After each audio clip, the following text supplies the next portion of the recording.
我今天这个炸猪排店，应该是我吃过一个菜系唯一到顶的一家店。我给了它满分，不是因为我爱吃炸猪排，是我怎么想它都应该到顶了。从它的店面、食材、技术、履历、口味、成绩，应该都到顶了。其他那些店我没给满分，是我觉得我还没吃到一个菜系里最顶的，或者还有明显我能想到提高的空间。现在肯定不是这个老爷子状态最好的时候，抓紧吧，以后年纪再大点肯定不行了。按我以前经验，我觉得他这个年龄都不可能做出这种味道的菜，应该早过了状态最好的时候。一般这个年龄都先说结论，开始很拉垮，后面还不错。那来听我说说这个店如何吧。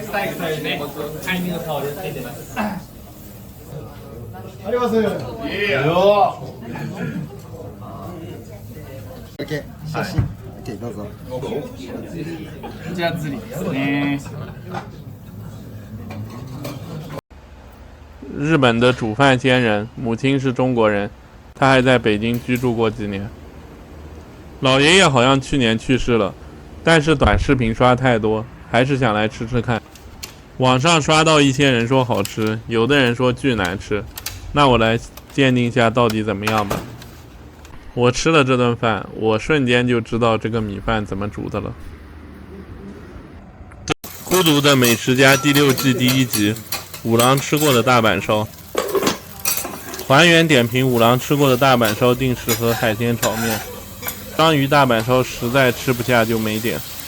我是想做的跟上个视频一样，和五郎同时吃。太喜欢那个模式，可惜被东京电视台要求下架了，只能删掉了。看到那个视频的观众很幸运，我感觉同时吃同一个店太有感觉了。我的玉造站超级人气排队王，日本本地人吃的关东煮。一般我们吃的某些地方关东煮都是科技很活，不洗直接煮的东西。在上海某个很常见的场景，打工的朋友告诉我的，应该不止上海，国外也差不多。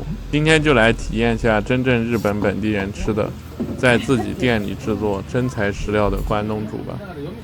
我嘴巴都塞不下超级大的鱿鱼章鱼，还有完全没吃过的金鱼皮。那就来听听。还好我提前半个月抢了个盒饭。哎，ありがとうございます。盒饭7000日元，性价比还是高的，7000就能体验下大阪第一寿司的水平。黄牛收8000日元待订费，结果没订到。12月1日Omakase抢号我给忘了。他们家24000日元一个套餐，黄牛8000。真正日本本地老百姓爱吃的快餐是什么？日本的家庭食堂，真正老百姓下班午休爱吃的，基本外国人都没拍过。我们玩任何一个菜系都比本地人玩得好。就今天这家亲子井又把我吃服了。本视频第一部分是第一天吃的亲子井加牛肉豆腐汤，第2天是亲子井加炸鸡排配奶油面。来日本肯定要吃和牛烧肉的。我今天选的店也是连续7年进入塔贝洛克日本百名店烧肉店。买单3900日元，价格挺友好的，一大盘肉，1碗米饭，1杯饮料，吃得很饱。像这种雪花品质不用说了吧。我再讲一个知识点，雪花必须浅粉色才好。很多店给你们深红色的那种和牛品种就不太好，如果是浅白色的那也不好，它是有个度的，差不多就是像我这样浅粉色的是比较好的。我今天来吃一个超级火爆日本本地人吃的平民寿司。我刚开始感觉价格便宜，吃下来也不算便宜。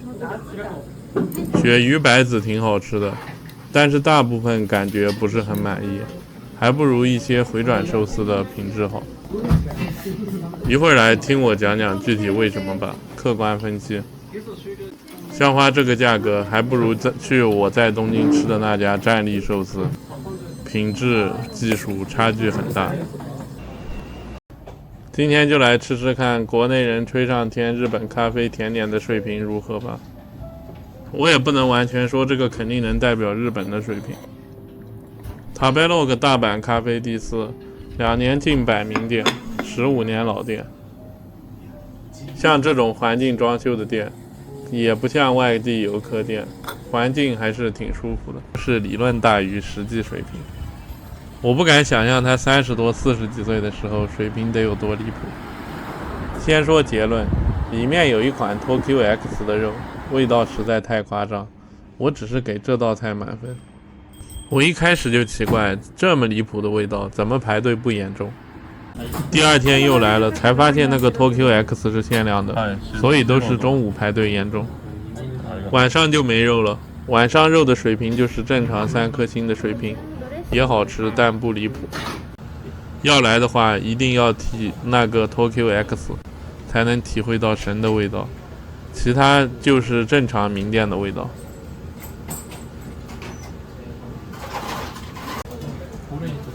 他这个在熬什么汤也不清楚，也没看到有汤的选项。这个汤的食材很多。我刚为了做视频去查了下主厨的履历。以前是法餐大厨，干了13年，这个店开了30年，怪不得聪明的日本人基本都是法餐出身。我之前给的高分烧鸟也是法国回来的，跟我认知一样。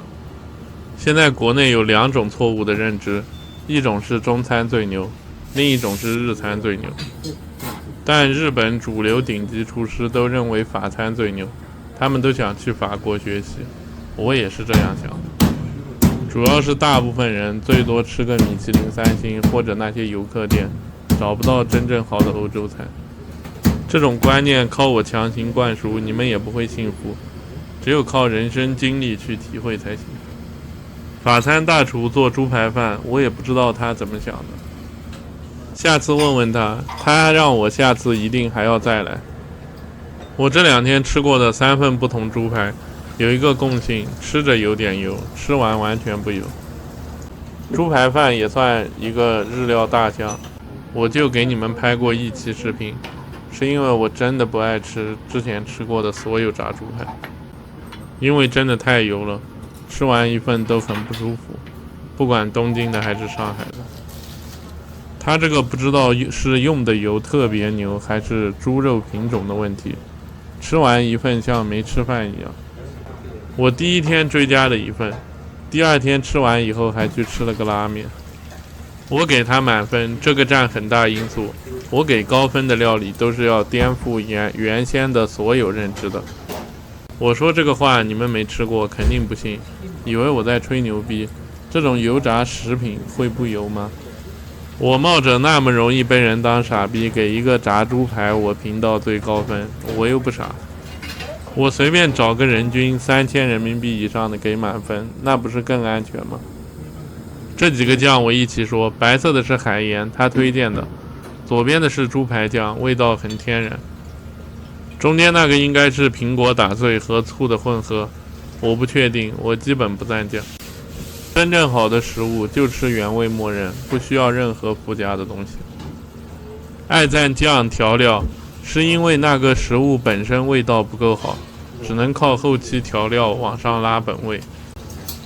他这个选肉的方法我没搞懂，刚才怎么不停地往柜子里送肉？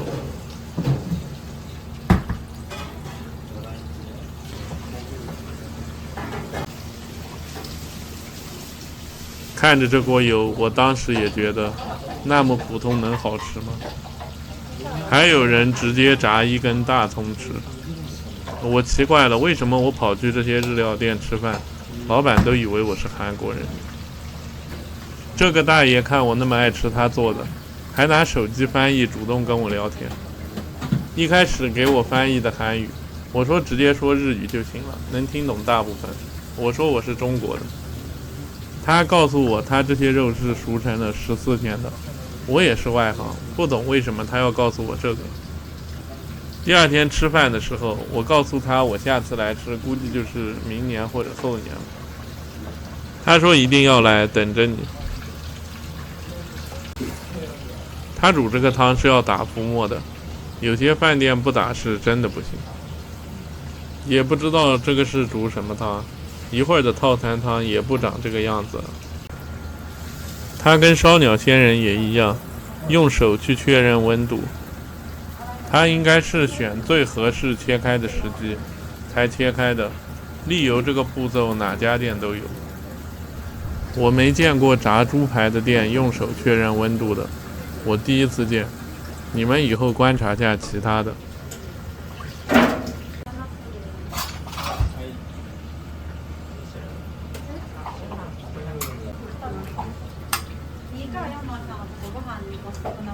他有些操作我都没看明白。他心也大，随便拍，不怕别人偷学。日本很多店还不给拍的。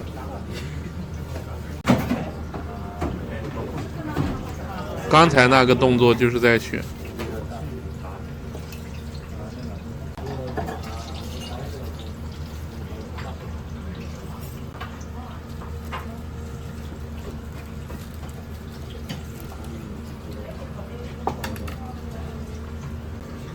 这个米饭也超级好吃，看视频也能看出来吧。现在这个猪排就是 Tokyo X 最神的那个。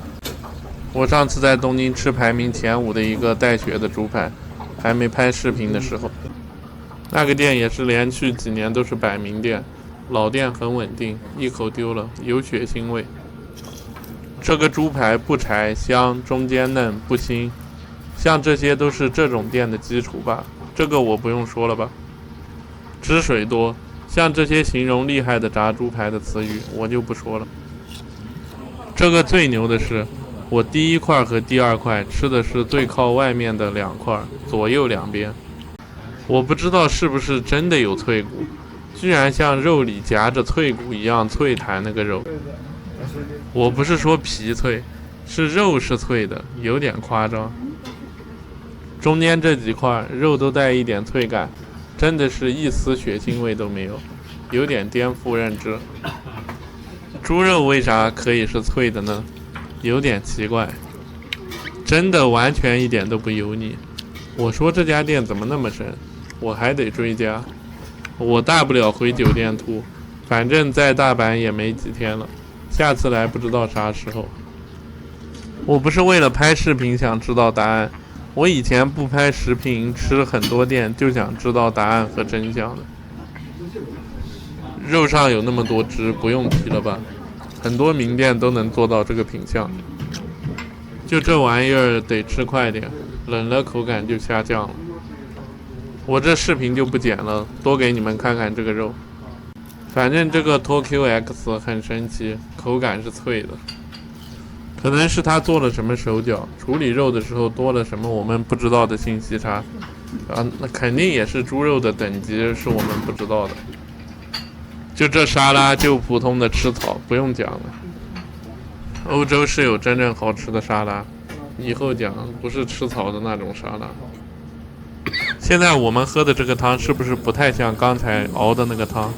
那个汤不知道是干嘛用的。评分等级吧，6颗星，顶级的食材，顶级的技术。我现在追加一个小工推荐的什么黑猪拼盘，3800还是4800我忘了。首先我奇怪的点，吃完完全不腻，像没吃饭，再加个看下水平就不行，回去吐。因为按我感觉吃那么多油炸的肉肯定要回去吐的。这个小的肉块就我们脑子里名店正常炸猪排的味道，肉嫩带香的猪油，吃着油腻，回味不腻，没血腥味，虽然半熟。反正这个突破不了我的认知，正常应该是给3颗星。新鲜的食材，专业的技术。就这个大块肉跟那个小的差不多，但是少了点油香，也不够入味，不过也不柴也不腥，就是一个正常炸猪排名店该有的水平。全部都吃完了，没浪费，还是感觉不油腻，回去像感觉没吃油炸食品一样。吃着的时候是有点油的，但是吃完不油，特别奇怪，第二天又来了。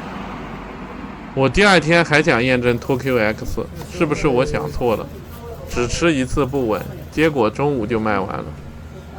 我今天点的冰室比 Tokyo X 还贵100日元，这个应该是这个店里最贵的肉了。吃着跟 Tokyo X 有点像，但是没有那种肉脆的感觉。这个只能高级的食材、专业的技术、等级6、4颗星的水平。我吃完这个定时，还又跑去别处吃了个拉面，他家真的很神奇，吃完完全不油腻，而且我吃完那个拉面也不撑，感觉。我在中国吃2碗面会撑得都睡不着觉，奇怪的很。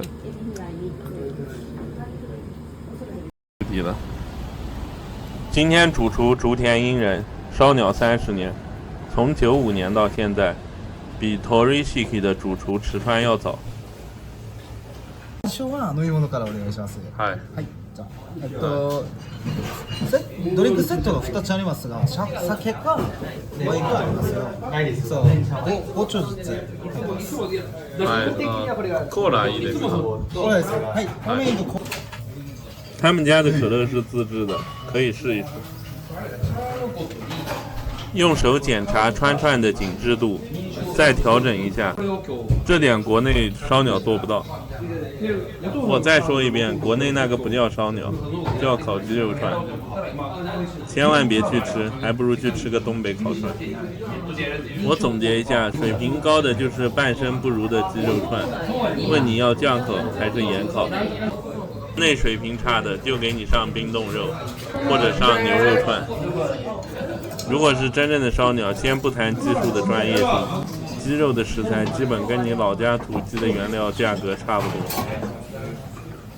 这个是可乐，有一点梅子粉还是啥味道反正特别出挑。思想开阔点的话，觉得还可以，很新奇。如果思想保守的，可能讨厌这种香料味。这人撒盐的动作倒是很好看，就是咋感觉他不看撒盐的地方，就这点我也没搞懂。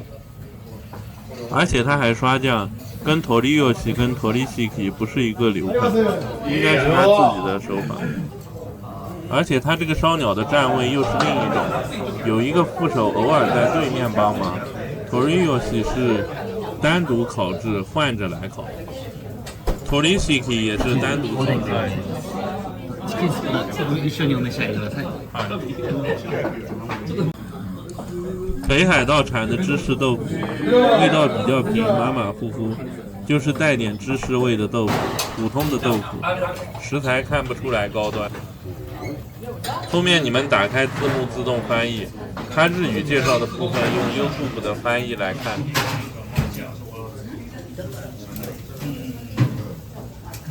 它的这个流派类似中国的烧烤，我也不知道那是不停的刷酱还是刷油。它也不运用扇子，那个扇子很关键的。它的有些烧烤炭火味不行的。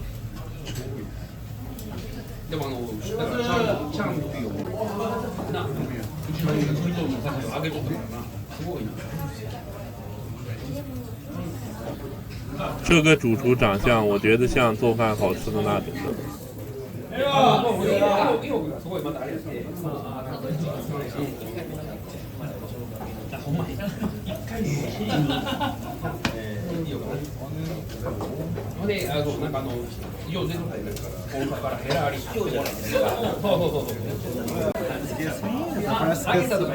最初はわさび焼きですね。胸肉ですよ。チキンブレスト。はい。ゆっくりどうぞ。はい、ありがとうございます。最初胸肉ですね。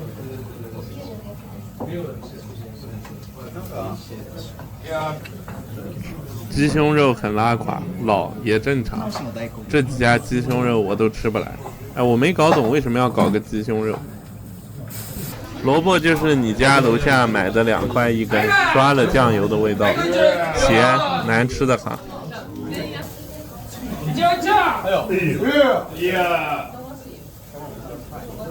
你们什么时候还会去长宁去活动呢？那个上海吗？对，没有预定，也有预定，是啥时候去的？这边？一年一次想去我们山代啊，想去一次。这个老板跟Torishiki前段时间去上海活动，说明他们关系好，他拿货渠道肯定硬。他这种客流，这种行业地位，水平不管咋样，鸡肯定是日本最好的那一档，不存在你们觉得那种跟国内冰冻鸡比。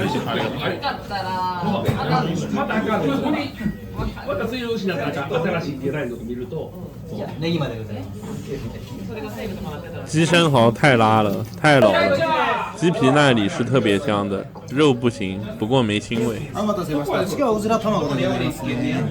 フランスで、それもっと大きいもっとクリーミーな感じになります。鹌鹑蛋就是溏心蛋，随便烤了下，感觉都没烤。我觉得一般，没啥腥味，就是吃个溏心蛋也没啥好吃的呀。どうぞ。はい。しゃべる。チキンブロストのゲーム中でございますんで、はい、これを切ってからプレートでプレーティングして、はい、盛り付けてから出します。はい。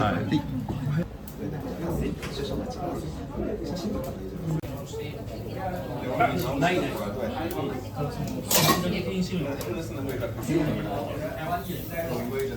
鶏もも肉の生ハムでございます。マイクロを使っております。鸡火腿切下来的肉没啥腥味，也没怪味，也没任何味道的火腿，我也不知道在吃啥。我看大众点评很多骂他们家的，他家会换人烤，也不一定是这个老板烤的。他家有个最大的好处，没有一道菜鸡有腥味的，就做到这个也很难。也可能是他货源好，他后面我觉得味道不错的都是食材顶着。我是去年去吃的Torika在，就是池川开的上海店烧鸟仙人那里，腥味重的要死。我也不知道现在调整没换鸡没，之前用的好像是绍兴鸡。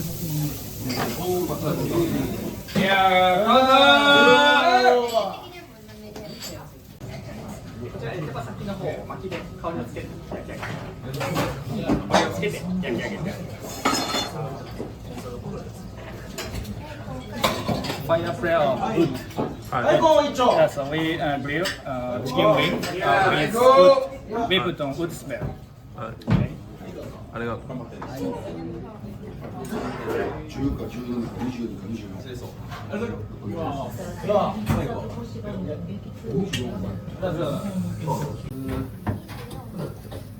フランスあるのリーズニングってちょっとスッキリとないよ。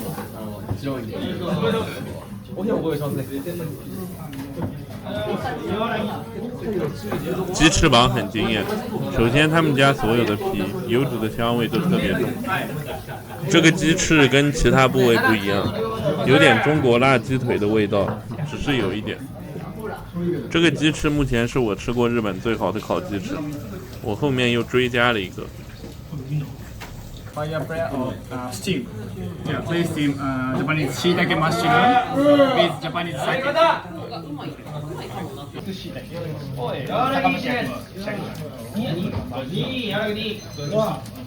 实在太拉垮，根本没必要放什么日本的酒抢味。本身这个香菇还不错，口感和香味都可以。上海那个宫田跟这个味道完全不沾边，不知道他在这里学了个啥，还是烤鸽子的。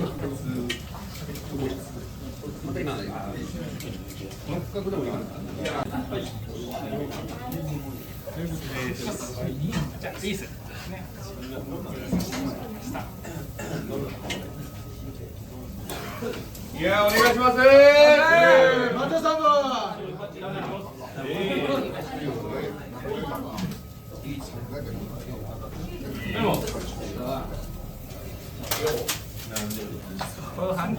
ありがとう。こちらチキンパテサンドイッチですね。はい。チキンパテ。はい。这个三明治味道还行，有点亚洲西餐的味道，中间鸡肉混合肉正常发挥。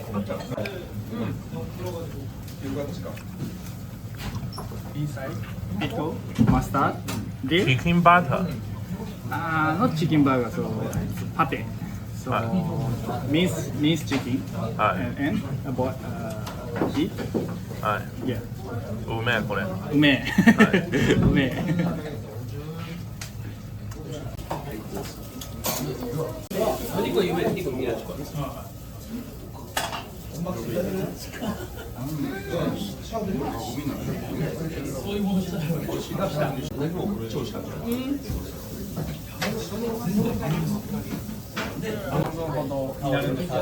だし巻き卵をご用意南瓜汤一般般。いやー、テーブル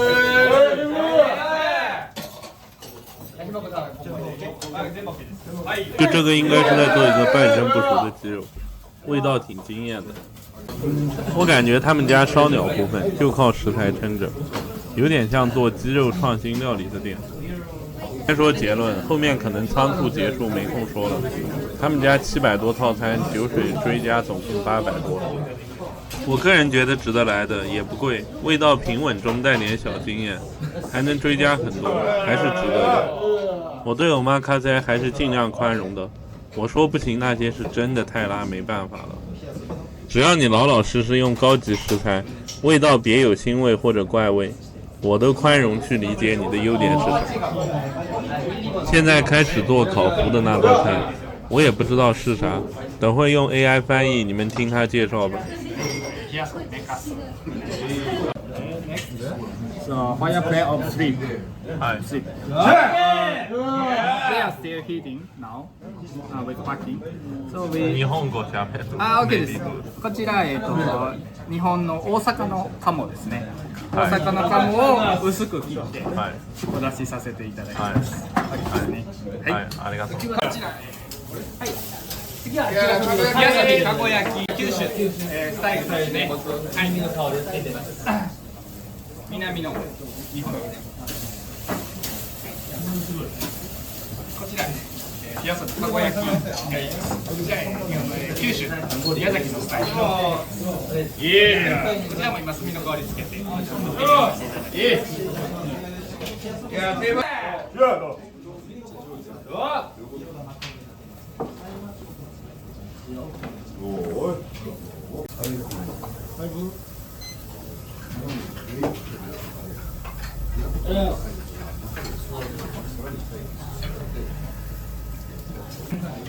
こちらですね、火遊び揚げ焼きになります。こちら中に鶏詰まってまして、外側衣で揚げて油で揚げております。はい。ここから焼いてスパイスの香りをのせてます。はい。はい。ありがとう。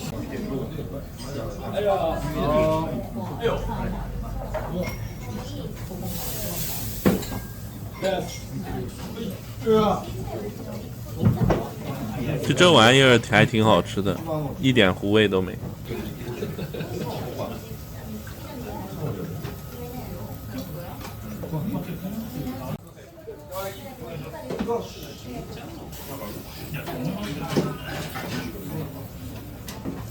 やー、カウンター火遊びかご焼きですね。上にポン酢のソースかかっております。かご焼きですね。上にポン酢のソース。这个鸡肉无敌了，里面好像是生的，口感很脆，一点腥味都没，外面炭火香味很重，下面的味道跟上面还不同，相当好吃。这个不算烧鸟，但是味道挺惊艳的。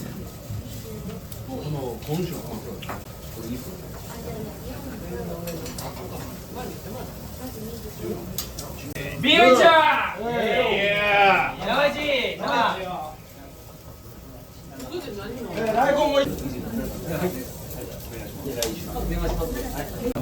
こ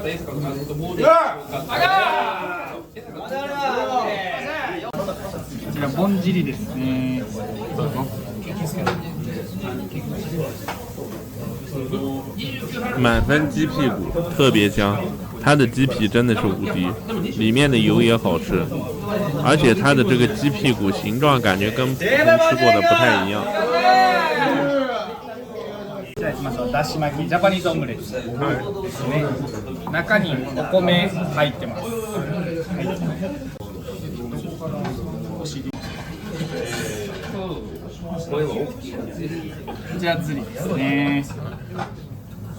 满分鸡胗，你们看它鸡胗的形状切得特别方，吃上去的口感很奇妙，里面一丝腥味都没，而且巨厚，汁水巨多，是我吃过最好的鸡胗。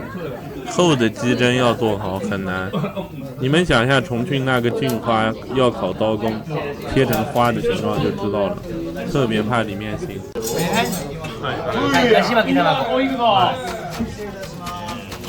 鸡肉蛋包饭吧，也相当好吃，鸡蛋特别嫩。最後のデザートにお出しますので。はい、お願いします。豆から水面に最後のデザートに。刚炒好的咖啡豆，一会儿泡咖啡，用手去摸口感，这个才是烧鸟。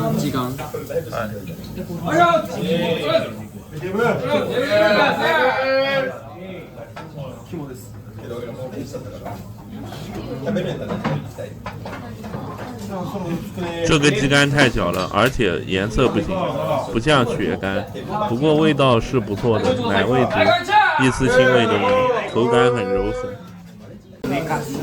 ね、こちらが鴨になります。鴨と山椒のソースかかってます。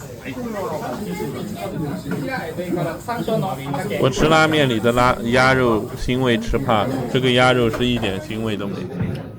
鸭肉很脆弹，香味足，炭火香，鸭香，调味也丰富，全靠食材往上拉。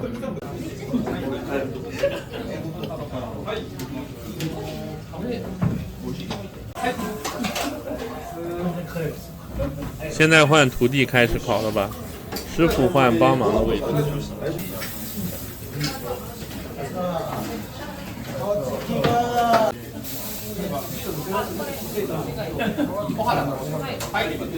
おはらほっといっちゃおる。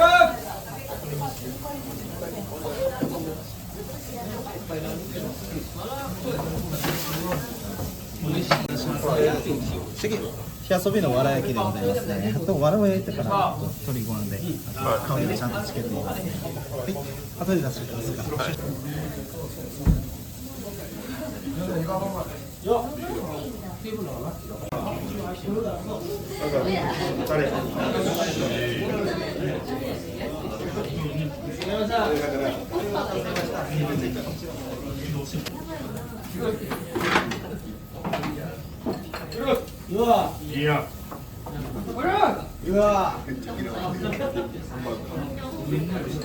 つくねのレア焼きでございます。はい、失礼いたします。ゆっくりどうぞ。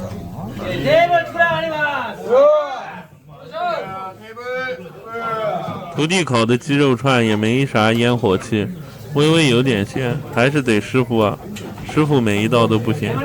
就这个鸡肉串下面用的是类似我们红柳羊肉串的树枝吧。现在追加的开始了，全是徒弟烤的了。但追加的应该很便宜的，可以一直吃到尽兴。主要是基础套餐最贵。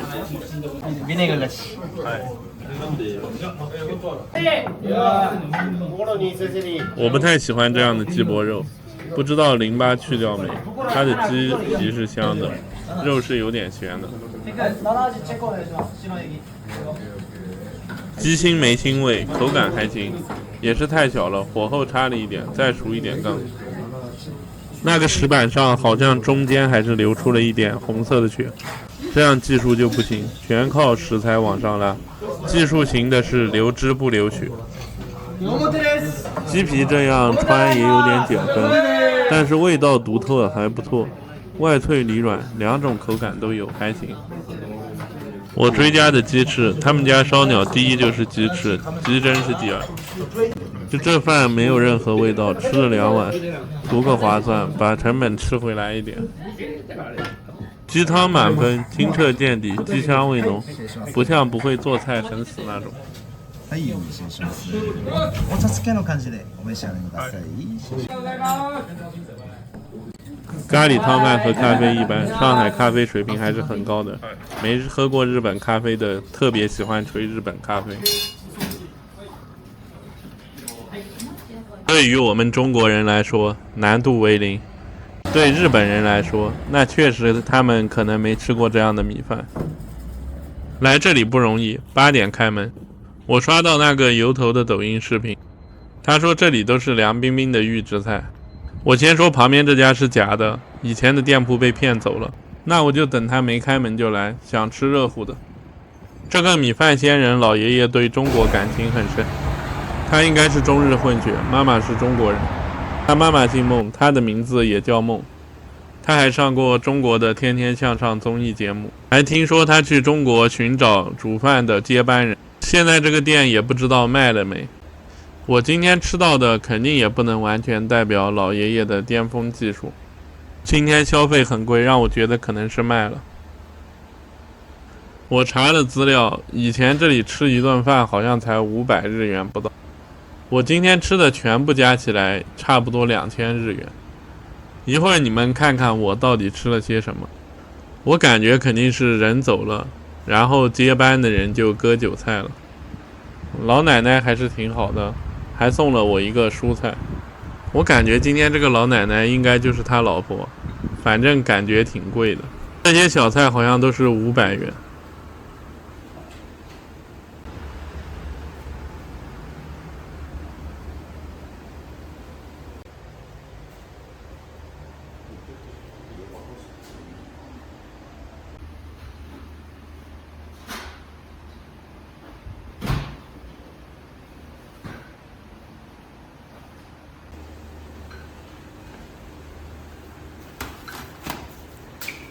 すいません。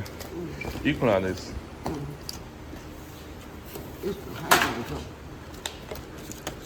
下にもあるから。はい。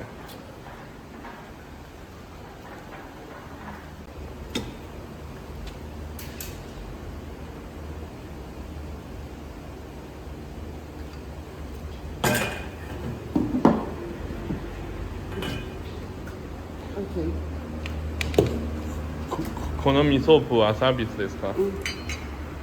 わかめスープ。はい。わかめスープ、これ、おつゆ、味噌汁。はい。これいいです。はい。はい。これどう？他给我介绍了2个分别是什么，但右边的我看浮沫有点吓人，不太敢吃。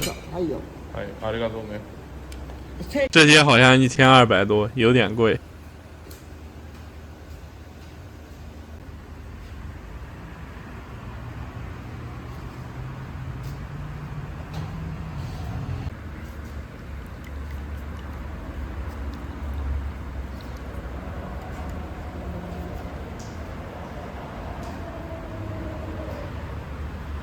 味噌汤还行，也不咸，我能喝完。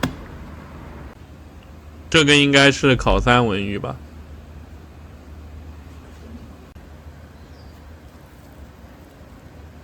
你们观察一下这个肉的拉丝感，一看就是老的不行的，一会儿还会拍到。超级咸，腥味重，像冰冻了好几年的冻肉拿出来没解冻直接烤的，硬的像个石头一样。肉都很弄不下来，主要是腥味太重了，不然我还能吃得下去。米饭味道还是不错的，这个米饭的味道我经常吃。我也不装逼，我也是查的资料采访看的。老人说他只用中国的五常大米煮饭，所以我一吃就明白，就跟我在家里用真五常大米，水多加一点煮出来一模一样。这个对日本人来说算信息差。普通人也没买过五常大米，也买不到。我吃过很多高端日料，也没觉得比五常大米好。很多人喜欢乱吹日本米。新荣记的老板张勇也说新荣记用的是五常大米。我在高岛屋也买过100元2斤的日本高端月光米，没感觉比五常大米好吃。有可能我买的是假的，高岛屋卖假货。也可能比五常大米好吃，反正我在东京寿司和怀石里没吃过。五常大米的性价比很高，又便宜又好吃，你们可以买。多放点水，按暂停键，煮出来的那个粘稠度和颗粒的感，跟视频一模一样。我这个电饭煲也没多好，就买的松下原装进口的。反正煮出来就跟这个基本没啥区别。这个小银鱼萝卜泥好吃，萝卜泥是甜的，小银鱼没腥味，也没啥别的味道。这个三文鱼基本就是最差的那种，去全家买个半成品盒饭都比这个好。我实在是怕日本人觉得我浪费，硬着头吃，巨咸巨腥。这个蔬菜不是很好吃，有一种放了很久的那种味道。就对了，刚才我吃的全部菜都是冷的，现在看它加菜了，试试热的是什么味道。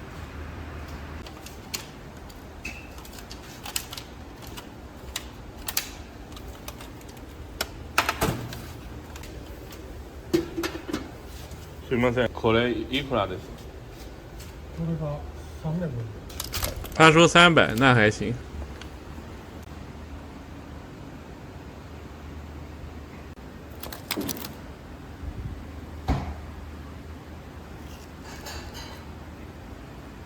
皮还是酥的，就是蛤蜊实在太轻，蛤蜊我实在吃不下去了。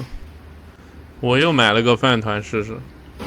我又去看了一遍抖音上天天向上的节目，这个饭团把他们吃感动了，确实比一般饭团的米好很多，就五常大米，可是加上一个日本2个字，对很多人有加成。巨咸，咸到屏幕的你们都吃不来。很多人可能不会觉得五常大米多好吃，也是因为加了中国2个字。我反正对日本好的、中国好的都理性看待。就比如后面我要发一个日本猪排饭的视频，那个确实厉害，区别很大。老观众看过我发的东京猪排饭的视频，就知道我对猪排饭意见有多大。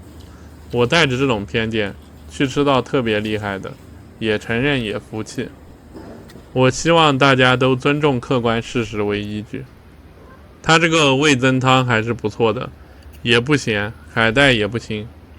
说真的，我是有点吃不来国内的海带，实在太腥了。我应该是在日本吃过的所有海带都没腥味，不知道为什么，是不是品种不一样？我今天就不评分了，大家认真看完应该明白我是什么评分了。视频应该会一直跟拍五郎在日本吃过的所有店。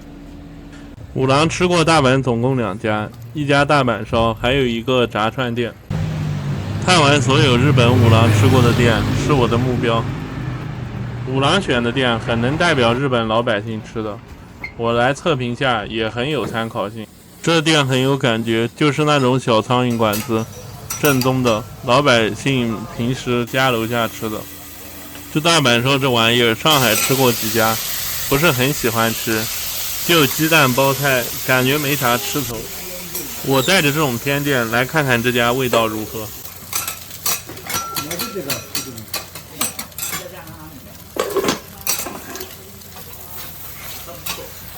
其实我应该点这个猪排大阪烧的，估计好吃。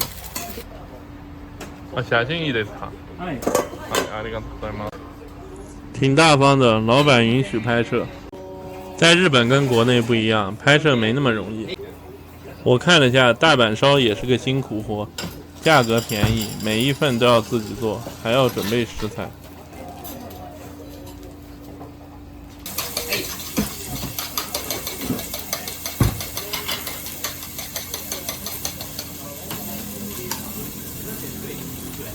我的观众有开店看节目的，其实你们要学做菜也可以学起来。我拍的这些都是本地人做的。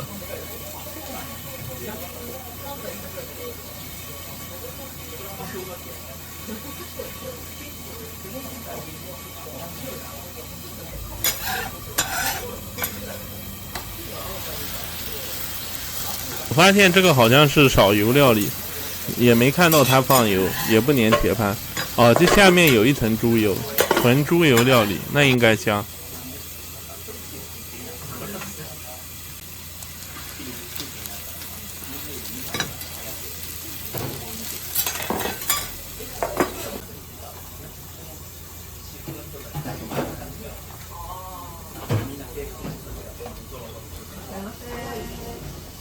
我看顾客都是本地老百姓吃，完全没游客。还是正宗的。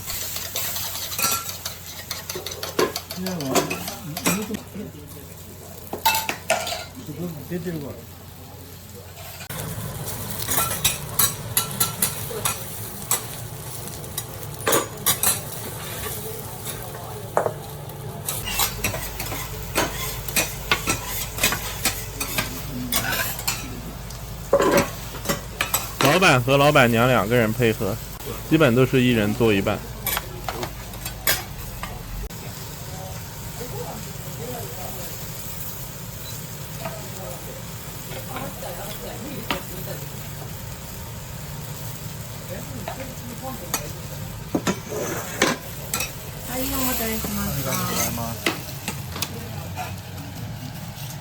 大阪烧，如果我下次吃，肯定不要番茄酱和芥末酱。汤还不错，不算咸，大葱很香，比我吃的几个味噌汤好喝一点。我不怎么喜欢番茄酱和芥末酱的工业味，芥末酱辣的有点脑子疼。大阪烧的味道就是脑子里大阪烧的味道，你们也吃过，跟上海的味道差不多。鸡蛋五花肉包菜，加点酱料，味道不出挑，正常吧。配米饭的话，味道还可以。五郎吃这个觉得好吃，有点夸张了，就小孩的口味，带孩子来可以试试。这家对温度把握的不错，一直都是烫的。提前预告下，之后的炒面味道不错。炒面味道是有小惊喜的。后面大阪烧我都吃完了，味道有点重口味，不太适合我，但不难吃，小孩会喜欢。现在老板娘给我开始做海鲜炒面，五郎同款。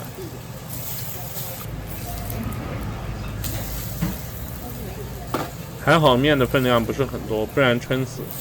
五郎的胃口是真的大。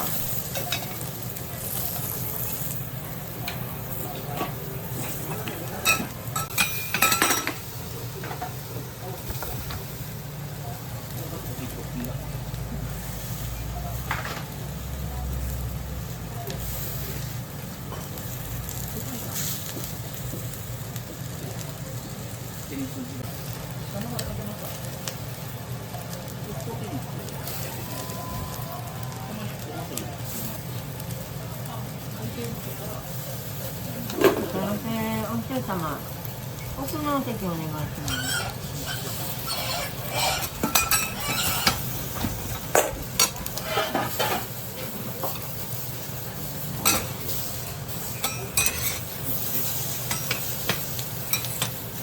好像是靠焖熟的。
ありがとうございます。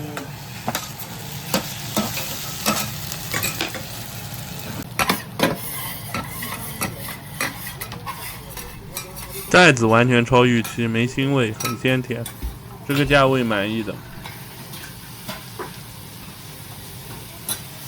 面条超级好吃，味道融合度高，唯一的缺点是有番茄酱的味道。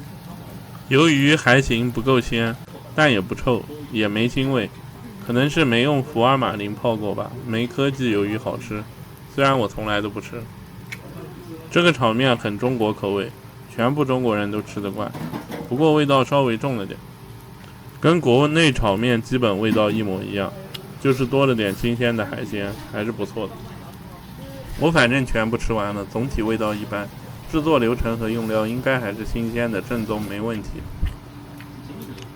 就口味有点重，评分等级4，2颗星，新鲜的食材，正宗的技术。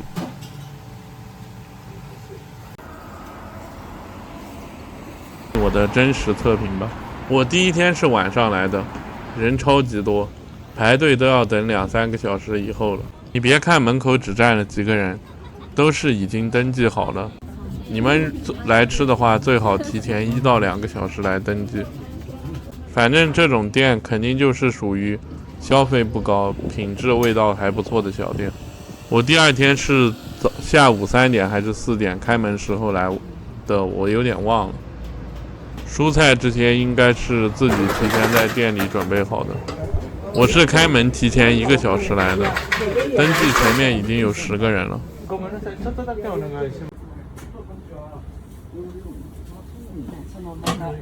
这个又是一个属于什么名人爱吃的店，上面全是名人的签名。ち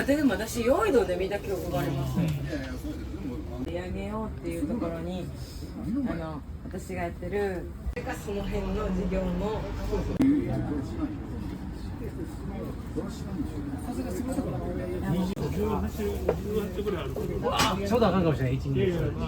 大阪、兵庫の川西寺というあのエリアに素晴らしい企業があるんだとか、素晴らしい仲がいたんですよ。这些肯定是本地人吧？まあ、愛は尼崎です。あ、素晴らしい。何時に最後さんです。あ、ない。勝田さん、いただきませんか？ない。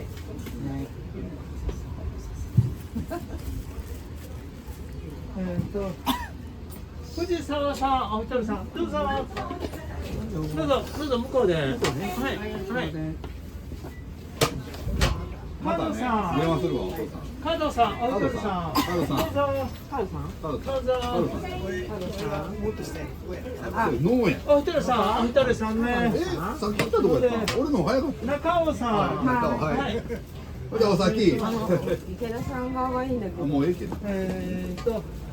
どうぞこちら。はい、そっちね。はい、ありがとう。で、青木さん。青木さん。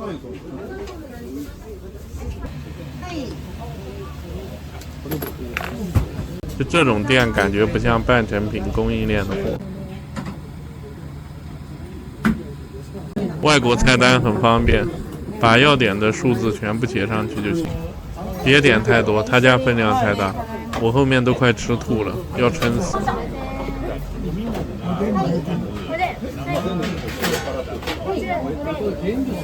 他们家的东西特别烫，不是那种温热的关东煮，非常好。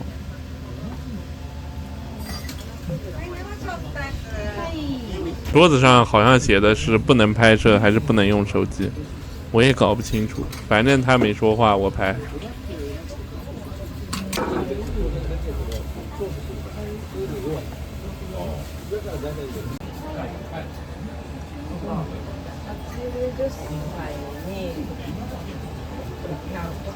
土豆、萝卜、鸡蛋、牛腩。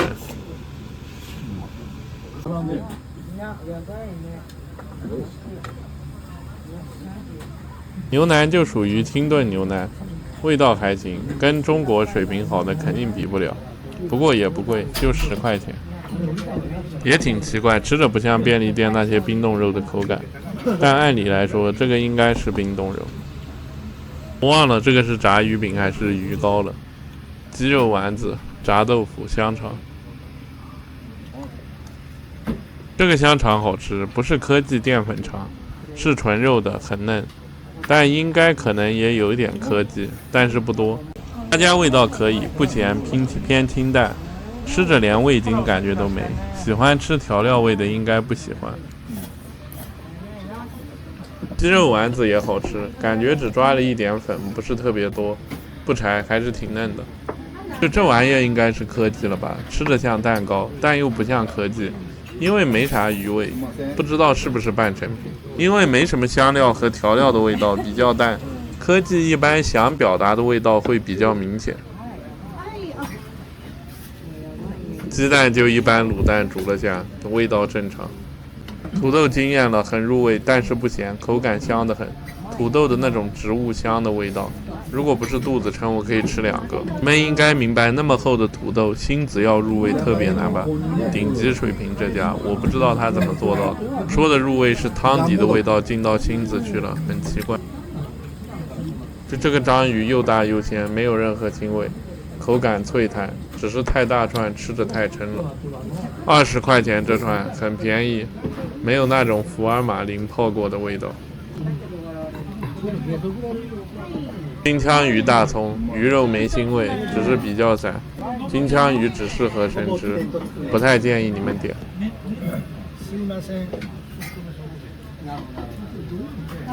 就国内正常的豆腐一般。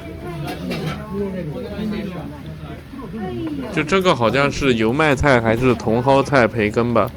对于国内经常吃这种蔬菜的，一般。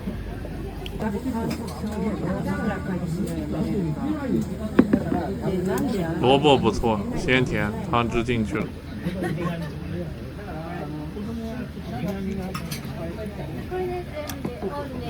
这个应该是鱼饼吧，还可以，应该是半成品，但不知道有没有科技，跟国内的鱼饼吃着不太一样。还有很多人好像是打包很多回去吃的。这个土豆是真的好吃，一般我在国内吃那么厚的整个土豆，真的没味道。这个土豆应该是所有里面我觉得最有水平的一个菜了。油豆腐就普通正常的味道，跟你们在国内吃的差不多，只是不酸，可以了。有没有日本的观众来说下这种类型的关东煮店，这些鱼饼到底有没有科技？我个人感觉应该是食品厂买进来丢进去煮的，不太可能是店里自己制作的味道。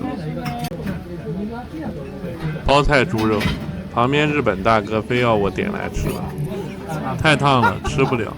旁边日本大哥还笑我，日本大哥还给我说他几年前去了北京一段时间。这种店可能就是喝酒聊天比较适合，可惜我不喝酒。就这个是金鱼皮，吃着像超级厚的猪皮，有点黏，有点咬不开，没腥味。不知道金鱼皮有啥吃头，那个鱿鱼腿也太大了，也没腥味，还可以。这包菜肉确实不错，里面的菜都煮化了，但里面肉很新鲜，很好吃。你们看吧，这个肉就不是酱肉，黑色的那种。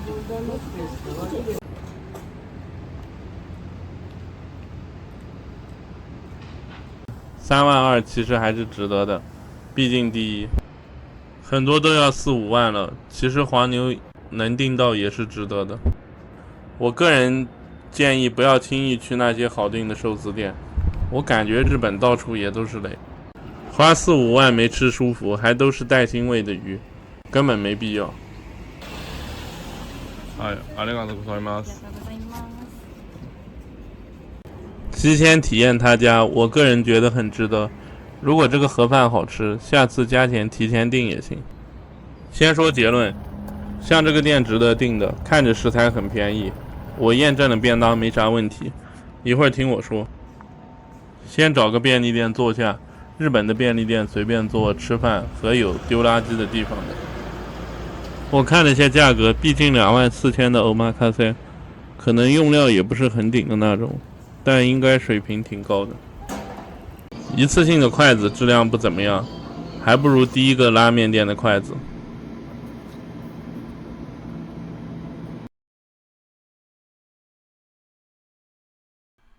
经常吃寿司的观众应该第一眼就能看出来，食材跟最差最便宜的那种寿司有点像。这个有点像小鸡吧，有一点类似腥味的味道，但好像又不是腥味，是大海的味道，味道还可以吧。是不是今年的鱼不太好？我都不敢吃海胆了。这个也不知道是不是车虾，挺鲜甜的。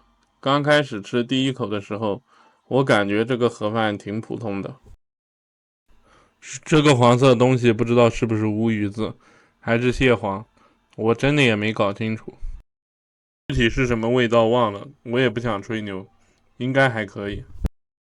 丝状的应该是蛋黄，下面带着鱿鱼，吃一口饭看看。味道真的好，鱿鱼很新鲜，口感不会是那种黏黏软糯的，比较脆弹，很新鲜。这些鱼肉就是切得太脆了，我估计也是剔下来剩下的碎料。让我比较意外的是，金枪鱼的吃身肉一点腥味都没，奶油感很重，不错，已经比很多地方的大腹要强了。它的这个姜片就是满分的发挥，切的稍微有点薄，但是好入口，酸味调的是那种水平特别高的，也不是很酸。三文鱼子是真的一点都不咸，有些低端的三文鱼子特别咸。我现在吃着吃着，从刚开始觉得普通的心情已经往上扬了，这家店确实厉害。饭就是整体一个酸甜的调味，甜的很淡，可以忽略不计，也不是很酸，有点像在吃寿司的感觉。这旁边虾蟹腿全都有，都是很新鲜带点甜味的，也确实好吃。狮鱼虽然看着像最便宜的那种，但真的一点腥味都没，口感还带点脆油，真的不错。我对这人挺刮目相看的，他不像其他店玩神秘，不消费几千就接触不到。虽然肯定也是为了把废料用好，能赚点，但也不怕影响自己的名气。这个三文鱼子真的优秀，不咸不腥，看着普通，但完全不一样。芥末调得很优秀，味道柔和中也上头。从颗粒看，一看就是手打的。不过手打的对于这种价位的寿司店来说特别基本，也没啥说的。用芥末搭配这个银生鱼，很绝，一下就完全没有那个腥味了。我今天也是为了你们牺牲了，那么好的海鲜饭，应该端着迅速吃才舒服。里面所有的食材和鱼我都统一讲了，真的无敌，没有一个有腥味的。一般来说，像这种品相的，应该带腥味也正常。我真的不知道他怎么做到的。我去吃的那个寿司小店名店，排队2小时的，很多食材都稍微有点腥味的。这家店的盒饭我看我妈卡塞也不好抢，不然我都想多吃几次给你们品品看。这个赤身肉已经比很多大腹中腹好吃了，就真的挺厉害的。这个盒饭最屌的就是打开盒子一瞬间心凉了，品相完全不行。切得很脆，肉的材质也不像高级食材，吃了第一口觉得确实很普通。我带着这种偏见，我不停的吃，感觉越吃越好吃，说明它技术过硬。我估计是还是各种海鲜底子好，它醋汁用的也不错，这是一个有灵魂的盒饭。我现在经常吃到那种味道很机械化、死的，都没学到精髓的。你们如果感兴趣，可以来吃吃看，不会后悔的。如果是接受不了这么碎的海鲜，那就别来了。海鲜这种东西是最容易做难吃的，一般街上的海鲜，我感觉还不如一个泡面好吃。太好订的寿司建议别去了。我仔细研究了大众点评很多热门店，我感觉日本现在已经出来一批专门给老外吃的店，就像我上次去海味一样，一场下来一个日本的人都没有。新斋桥附近一大堆我看给差评狂骂的店。反而那些店超级贵，还不如不去，还不如那些排队不预约的店。你们来日本玩，别中套了，套路也很多。我看塔贝洛克有个随时能预约的寿司店。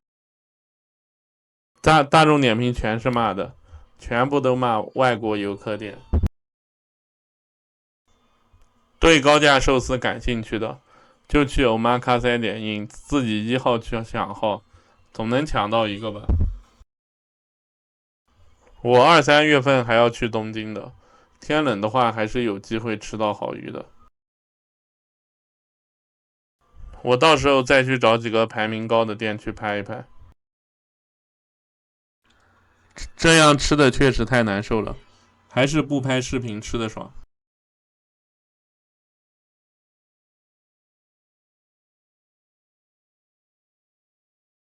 我感觉这些应该不是高级食材。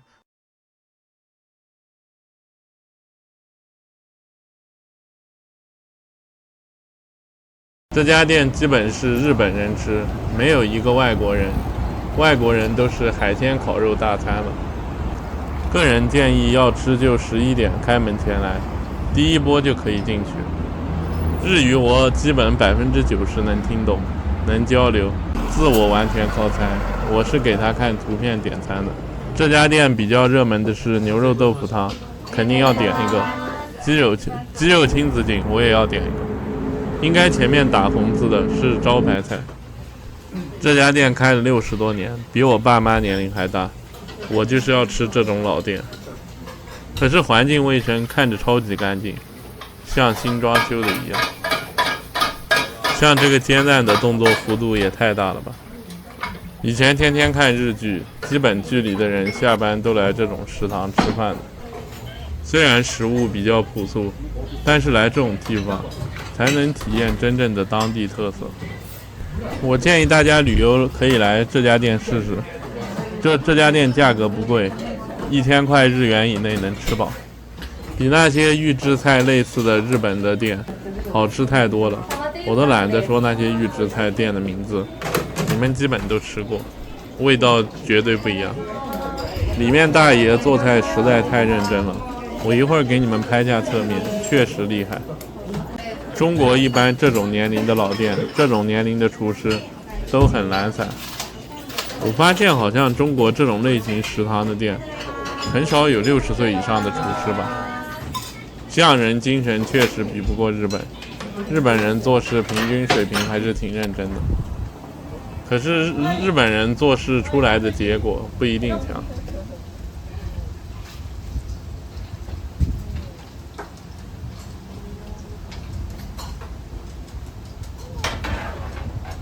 就看看人家眼睛盯的专注度，我们的大师这个年龄都在抖音当网红的，踏踏实实用心用力做事的厨师老人，我好像在国内没见过。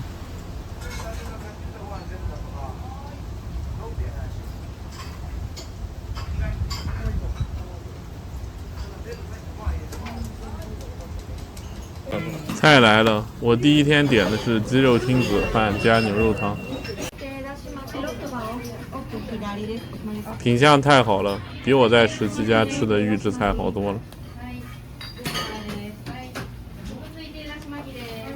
它的这个牛肉汤飘着是浮沫没打去，还是它加了味增更浓？好像还是有猪背脂。有观众知道吗？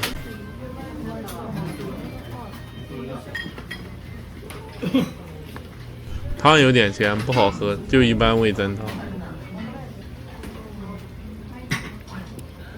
亲子锦你可以把它理解为生鸡蛋加滑蛋饭加鸡肉块。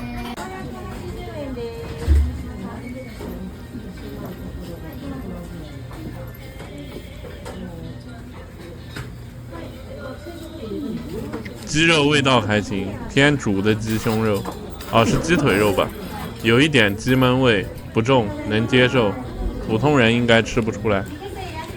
鸡蛋的味道太爽了，几种口感的鸡蛋一起入口，比想象的好吃太多，而且温度巨烫。如果吃不惯生鸡蛋的口感，千万别点，鸡蛋是没腥味的，还有点鲜甜这个份。这个饭没多少盐味，主要是吃鸡蛋鲜甜的味道，跟米饭鲜甜搭配的很好。我一般你们发现没，吃日本的拉面我从来不用鲜这个字，但是这碗饭是有鲜这个字的。吃到下面就变成一个鸡蛋鸡肉的泡饭了，也挺好吃的。这个是我吃过最顶的亲子景。牛肉一般，还不如上海加的增香剂冰冻牛肉煮的淮南牛肉汤的水平，完全没必要点。如果你点这个套餐的话，那你可能会觉得这个店一般，因为我感觉好像日本牛肉豆腐汤这类的比较少，这个店对日本人有特色。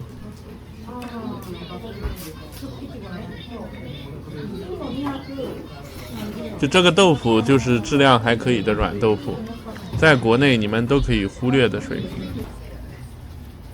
小咸菜我还是爱吃的，基本没盐味，就是吃个爽口。亲子景里面还有洋葱，味道很大，洋葱也挺香的，都是甜的。这个饭我为什么爱吃？整体就是一个鲜甜的味道，鸡蛋的甜，米的甜，洋葱的甜，汤汁的甜，而且热乎乎的，温度很好。就这碗饭完全实现了我日剧梦想里亲子景的味道。但是爱吃海鲜大餐、烤肉的不要来，可能吃不出来这种满足感，因为这些只有朴素的食材。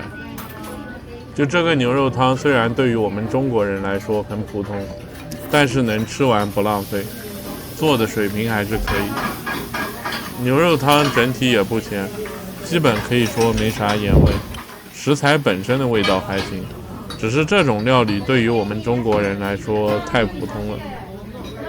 我肯定是不会点第二次的这个牛肉汤。如果心态达不到，可能来吃这种朴素的食品，大部分人接受不了。我反正是不管你是贵的还是便宜的，朴素还是高级的，就不一定要很丰盛，但技术一定要好。我感觉它这个牛肉汤不太像没打浮沫的味道，一点牛肉的腥臊味都没有。像这个汤我是全部喝完了，味道还行，但我下次100%不会点。味增汤我就喝不完，今天的味增汤有点咸，不太好喝。我是有点不太相信这个鸡肉亲子饭会很优秀，所以第二天又来了一次，人还是超级多。我看他鸡排写的也是自信的作品，我再点个鸡排试试。亲子景的吃饭过程我就不拍了，味道还是超级好，没降低印象。鸡排的分量还是大的，配着面和沙拉。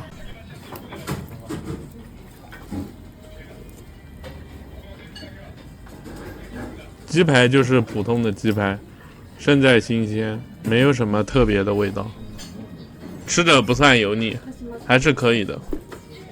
奶油面条味道不错的，奶油面条味道充分融合，很香，一道很好的亚洲西餐料理。这个奶油意面做的绝对比那些路边小店做的好，面条的口感虽然软，但是很好吃。沙拉就普通吃草，就不吃了。如果来这里就点亲子景，就30几块，评分等级5、3颗星。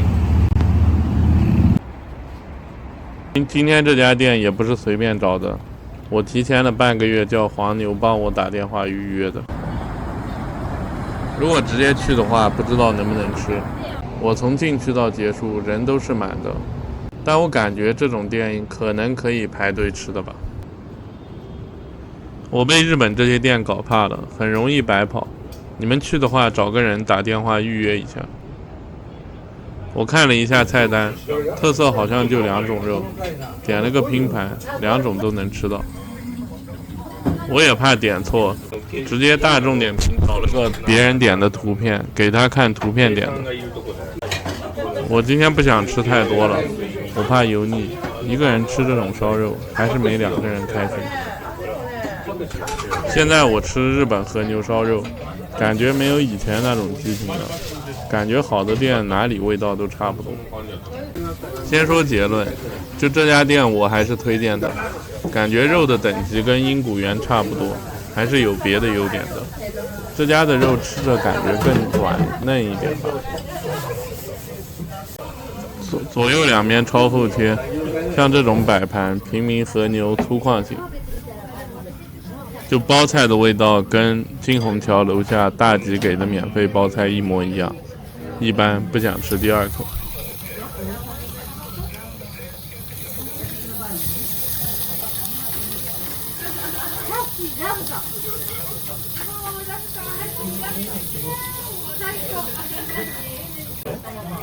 我烤这种和牛还是喜欢吃全熟的，反正全熟也是软嫩的。只要肉好，随便烤都是好吃的。像这样切的不太均匀，就属于平民烧肉店的正常操作，味道好就行，我也无所谓的。我现在在上海都不吃日本烧肉了，因为没有一家能有接近的味道，价格还不便宜。铁屋还是能做到肉的品相样子、颜色、粉嫩的程度跟日本烤的一模一样，但是味道完全不一样。以前铁屋的味道是跟日本烤的肉一模一样的，现在不知道有什么新的套路，反正吃着味道有点不太一样，牛肉有点骚味。肉烤好了，味道不错的，感觉比东京的更软嫩，肉更香，品质更好，是不是接近产地，所以更好？可是略微吃到最后还是有点油腻，不太想追加。我感觉真正在日本当地待久的，应该不会把和牛烧肉放在前几的日料吧。我感觉日料还是寿司会更有期待的那种惊喜的感觉。我现在就很期待以后有机会把日本前10的寿司都吃一遍，做成视频给大家讲讲。和牛烧肉就比较佛系，但每次肯定必须吃1到3次，必不可少。我记得上次在欧洲吃米其林3星 Z 开头的那个店，视频拍过，牛排就用的日本和牛烧肉。欧洲人也挺搞笑的，这也算作弊了吧？和牛烧肉肯定是比牛排容易做好吃的。其实中国人好像都有牛排情节，我也不知道为什么，总幻想牛排有多好吃，特别舍得花500左右人均一顿吃半生不熟的肉老的牛排，要不就吃个人均50左右的合成牛排。我觉得我们都要跳脱那种被束缚禁锢的思维，还不如吃日本的和牛烧肉。我在欧洲菜单看到有牛排的店，要不直接走，要不就不点，基本都是雷。我建议大家除非在北美或者南美，少吃牛排，尽量避雷。爱吃烤肉的，有空一定要来日本旅游，现在去日本旅游比国内的价格还便宜，你基本在国内机票的价格就够从上海飞东京或者大阪了。酒店钱大概同档次贵个50%，其实还好，可能就面积小点，基本旅游也都在外面跑，不太住酒店。你随便路边找家烧肉店，品质价格都比国内的那些叫日本烧肉店的好。如果你不太纠结品质，牛肉吃个放题自助，100多人民币就能搞定了。我今天这套4000不到日元，我已经吃得很饱了，虽然看着少，实际量挺大的。我这盘的量大概等于铁屋的2盘半到3盘烧肉，而且品质不是一个世界。铁屋烤肉的雪花纹路颜色是完美的，但是口感却很奇怪，有股骚味。我现在感觉鉴别和牛的品相已经不太能确定味道了，套路太深，不知道是他们又搞出澳洲什么杂交牛来。就这家店很推荐来，如果你们感兴趣，可以提前打电话问问。他家的这个蘸料跟其他家的蘸料完全不一样，不是那种普通的烧肉汁，感觉是放了中国的醋汁。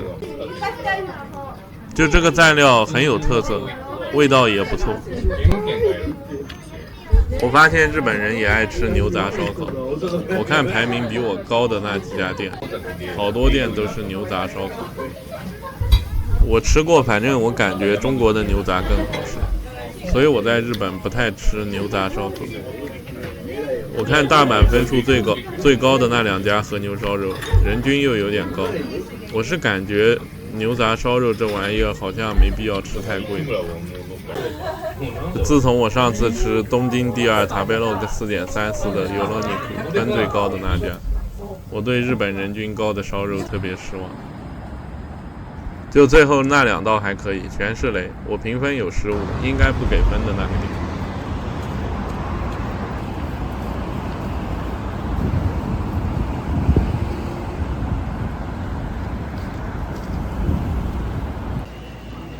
我今天大概花了9000日元还是1万日元，具体多少我真的忘记了。今天这个店不给拍摄，我拍摄是有点难度的。就地铁站下来就能看到一个韩国市场，全是韩国人，但我感觉可能也是游客吃的。我看了一下，价格也不便宜，也一直有人招揽生意，不太像本地人吃的地方。我觉得今天这餐如果是5000到6000日元是比较合理的，因为我感觉基本都是旋转寿司的食材，还不如旋转寿司。一会儿给你们看金枪鱼的品相。它这个店排队特别难，你来了以后要登记，如果叫过号的话就不算数了。我基本大概排了应该有差不多2个小时，12点多来的，2点多才吃上。里面是有中文菜单的，感觉有点游客性质。但我吃饭的时候，身边的应该全都是日本人。我是一直想找那种价格实惠、真正本地人吃的好吃的平民寿司店。其实单这样看的话，价格也跟旋转寿司差不多，可能是我点了个车虾要1100日元。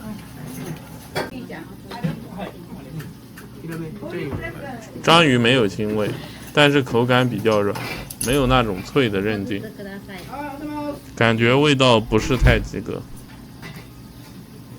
沙丁鱼手卷不错，葱香味很足，鱼肉也好吃，就这个还是很不错的。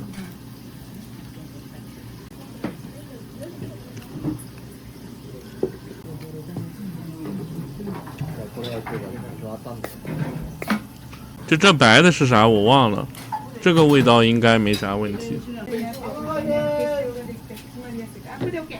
就这个金枪鱼刺身肉，感觉已经过期发黑了，尝了一下确实不行。烤扇贝味道一般，不是特别新鲜的那种。我记得当时竹夹鱼应该还是不错的，没啥腥味和怪味，很厚切。鱼皮盐烤，也不知道是什么鱼皮，有点腥味，不太好吃。就现在这个应该是比目鱼昆布腌制，味道忘了，应该没什么雷点。我现在清楚的记得当时这个湿鱼带点炙烤的，相当好吃，油脂感很丰富，而且口感很脆，也挺香的。就这个应该是鱿鱼吧，味道一般，没记忆点了，也不是雷。我学旁边桌点了个这种味增鱼汤，有点腥味没压下去，而且咸，味道不适合我。就这个鳕鱼白子是今天最好吃最惊艳的，跟我之前吃过的omakase白子不太一样，特别奶，但是另一种白子的口感我也不太好形容，反正挺好吃的。其实主要是我有点忘了，我还是挺诚实的。车虾吃生的我第一次见，一般牡丹虾吃生的。味道还可以吧，没什么腥味怪味，只是车虾吃生的有点不太习惯。现在吃的这个应该是海鳗炙烤，味道一般，带一点腥味，比五郎那个旋转寿司的海鳗味道差太远了。送了个绿茶救救命，不然有些有点腥，又不好浪费，怕尴尬。就这个鸡蛋寿司有点像预制菜半成品，他们家有些类似的，我看有些像透明的盒子，有点像超市盒子打开然后直接捏饭。鳗鱼寿司也不是很好吃，有点腥味，如果是心细的人早就发现了，它米饭捏的形状都完全没有。就这个店我不评分了，味道有些踩雷，有几个还可以。买单差不多400到500人民币，肯定不会来第二次，我都想快点跑了，随便去吃个回转寿司都比这个好。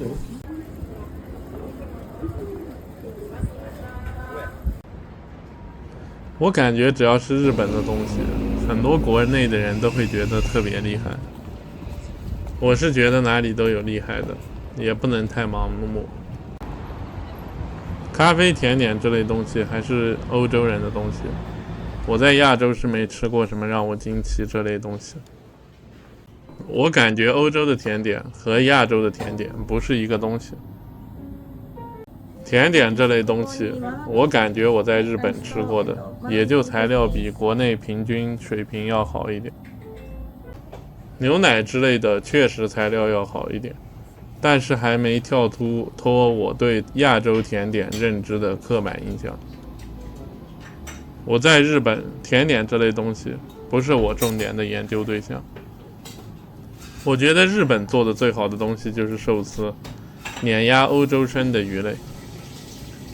欧洲人也喜欢做生的鱼，我吃过的那些反正我就觉得是乱七八糟的。熟的鱼还是欧洲比日本厉害，日本911厉害的那些也有点欧洲厉害的靠的类型。我觉得这家店的环境很舒服，没啥人，音乐也舒服，挺安静的。我看它的这个流程，我点的那个咖啡有点像手冲的，我也没认真看菜单，我就给他点了一个，我就让他给我点了一个最有特色、最推荐的。像这些专有名词我也听不懂，反正他觉得啥好就上啥呗。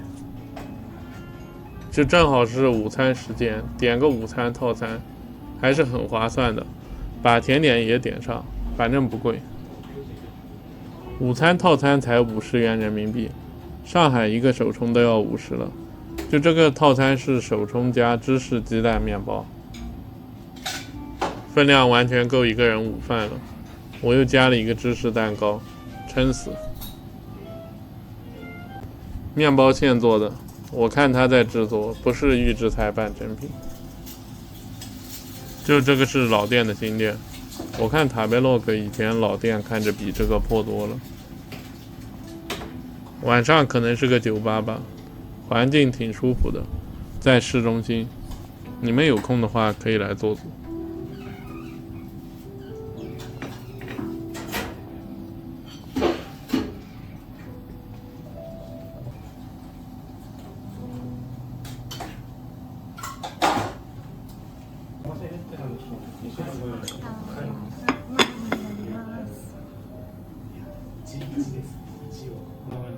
芝士鸡蛋面包配了点沙拉，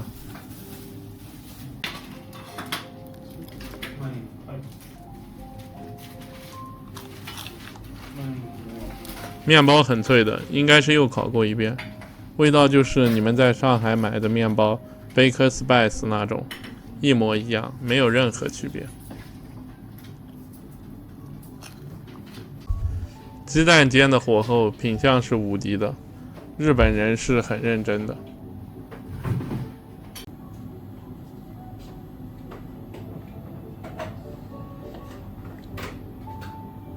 芝士、火腿、鸡蛋，就是你们吃过一模一样的味道，没有任何特殊的区别。只能说它鸡蛋煎得很认真，总体的味道就跟上海同类型一模一样。你看到是什么味道，吃着就是什么味道，没有任何特殊的。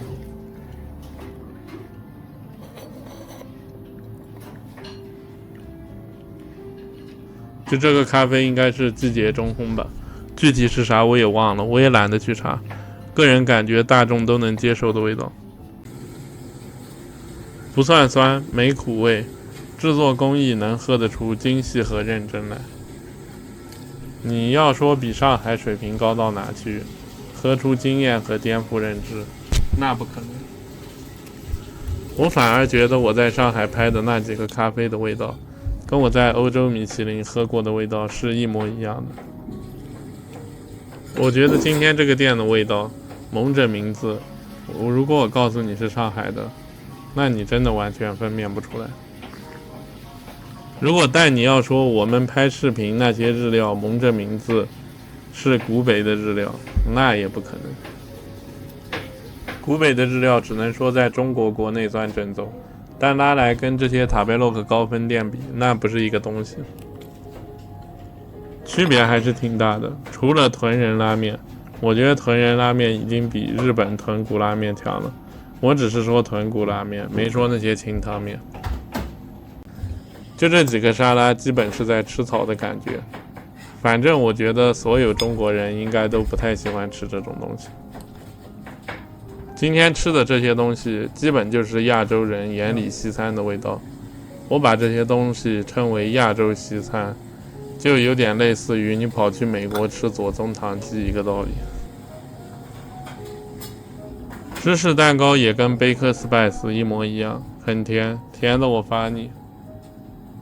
如果这个店遮掉名字，我都以为是上海的 Baker Spice 连锁店，除了咖啡以外。如果在国内，这个蛋糕我肯定不吃浪费了，又拍摄又吃一口走，不太好。就这个芝士蛋糕也不难吃，就是特别甜，甜到我吃不习惯，味道就跟你们吃过的芝士蛋糕一模一样，连口感都一模一样。上面那个白色的酱我忘了是什么味道，反正不是很甜那个。就在我脑子里，甜点做得好的，我能吃的都是不甜的，都是欧洲的，也有日本人在欧洲做的。可能做的不好的或者面包店的都很甜，但我在那些餐厅里大厨现做的都不甜。我把不甜的甜点定为我觉得好的甜点的及格线。这咖啡咋说呢，也是好喝的，只是没啥经验的。我把不苦的咖啡定为及格线。就咖啡的酸味和苦味是两个不同的味道，应该是苦的是不好的，酸是可以任意发挥的。应该很多人把酸味和苦味混为一谈了，反正酸的我是能接受的。就这个也不是我说的，是雨山咖啡的咖啡师告诉我的，苦的是没泡好。如果要跟我杠的话，别跟我杠，可以跑去上海的雨山咖啡师教他什么样咖啡是好的。我今天就不评分了，咖啡类的我都不评分，我只描述我喝到吃到的味道。